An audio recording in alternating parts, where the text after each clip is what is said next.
Hey guys, Alex here, doing my TNA Bound for Glory 2012 pay-per-view review. Pay-per-view just got off the air about half an hour ago or whatever. Gotta say, this show was pretty solid, actually. I really enjoyed this show from top to bottom.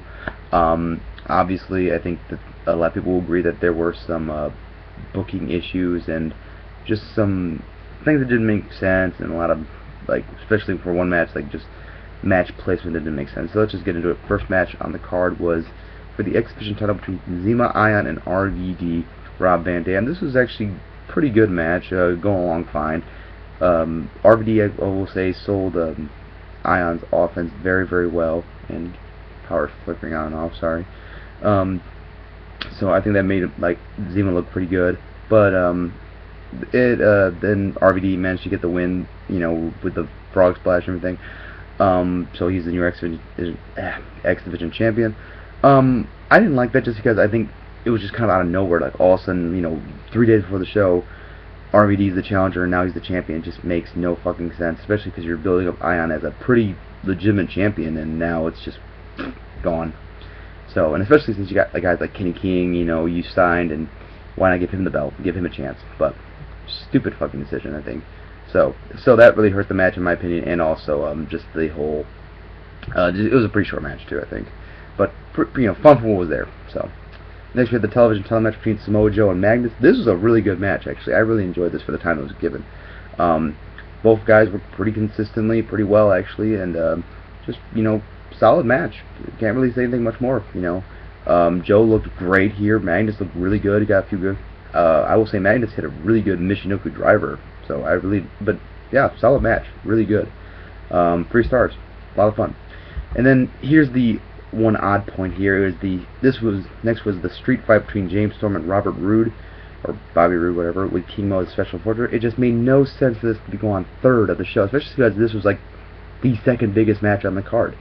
So, and actually this was the match of the night. This match was awesome, absolutely perfect way to end this feud.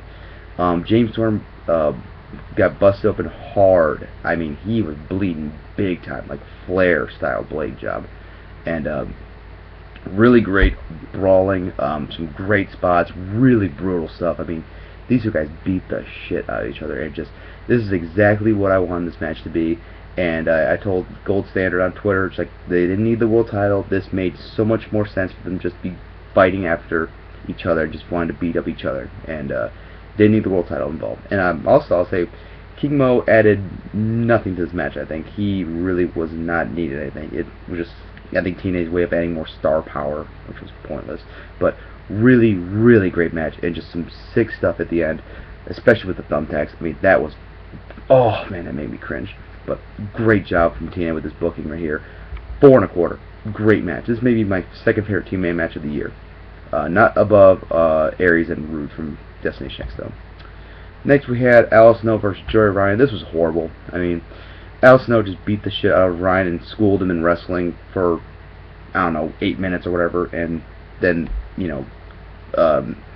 Joey got a little offense, very, very little. I mean, they made Ryan look like shit here. They basically buried the guy before he even started working for the company. And then, while the referee was knocked out, Al Snow grabs the head mannequin, because everyone was chanting for head all night, And Matt Morgan shows up, carbon footprint, rolls him inside, Joey Ryan gets the pin. Joey Ryan's in TNA now, and I guess him and Matt Morgan are working together. Horrible booking for Joey Ryan. They made him look like complete dog shit here. So, nice going, TNA, I'm just going to leave it at that. Star. Just bad, bad, bad. Then we had the tag team match between Christopher Daniels and Kazarian against Chavo, Guerrero, and Hernandez versus Kurt Angle and AJ Styles. This was actually a really, really good tag team match. I think it started out a little too slow for me, but when it picked up, it really picked up. And I mean, just the last, like, 7-8 minutes of this match were just crazy fucking spots, and just Kaz at one point, I thought Kaz killed himself nearly in this match. Kaz does not get enough credit for improving as much as he had this year. He's really improved it quite substantially, I think, even on mic skills too.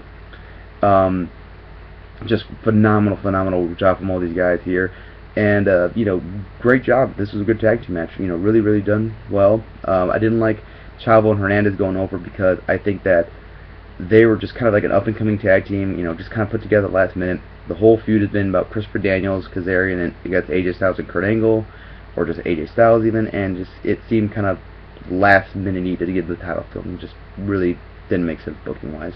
So that kind of may have lowered it for a little bit for me, but good match, really, really good. A lot of fun. Then we had the Knockouts title match between Miss Tessmacher and Tara.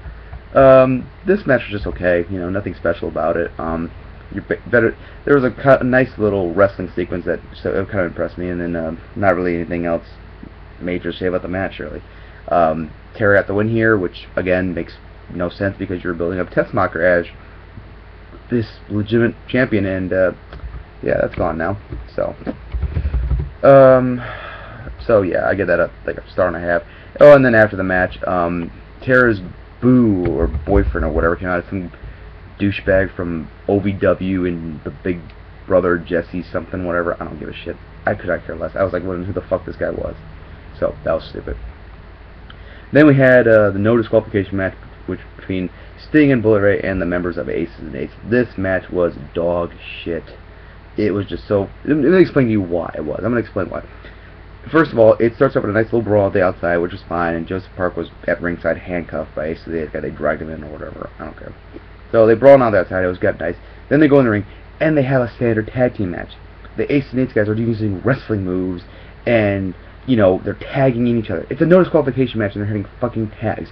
Bully Ray is sitting there watching Sting get his ass kicked and not getting in to help him when the Aces and Eights jump him. It made no fucking sense. And then another member of Aces and Eights right now started attacking Bully Ray. Joseph Park snapped, broke the handcuffs, chased him away, blah blah blah blah blah. More members of Aces and Eights came out, put Devon through a table. By the way, or Bully Ray through a table. By the way, Bully Ray was wearing like face mask. He looked like fucking a road warrior, which they actually used the Doomsday device, which is kind of cool. They put Bully Ray through a table. 1, 2, 3. Ace and Eights win. Hogan comes out, beats the hell out of 7 of the dudes, like just punch, punch, punch. Typical Hogan bullshit. Got to bury everyone to put himself over, and grabs one of the guys, unmasks him, and it's fucking Devon.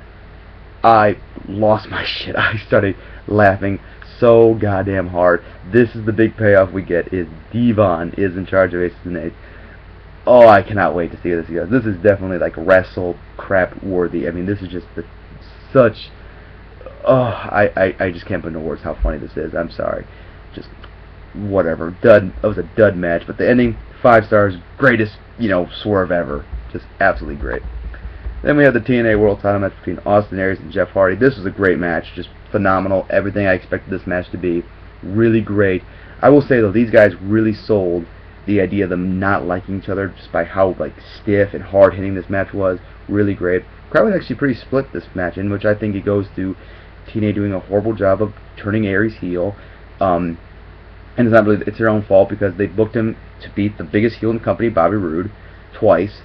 And then you had him feud with Aces and Eights before the paper before this, and then 3 days before the show you have him cut a heel promo, which maybe some people didn't even watch, and just what do you expect, and really I don't blame him, especially considering Jeff Hardy's past. It made no sense for Hardy to go over here.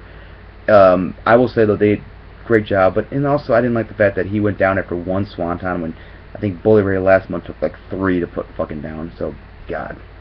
Whatever. Good match though. Great match. 4 stars. Really, really fun. 2 work very well together. I'd love to see a rematch, but I just don't like Hardy going over, and that's about it. I just don't like it because of what he did last year. So I'll leave it at that.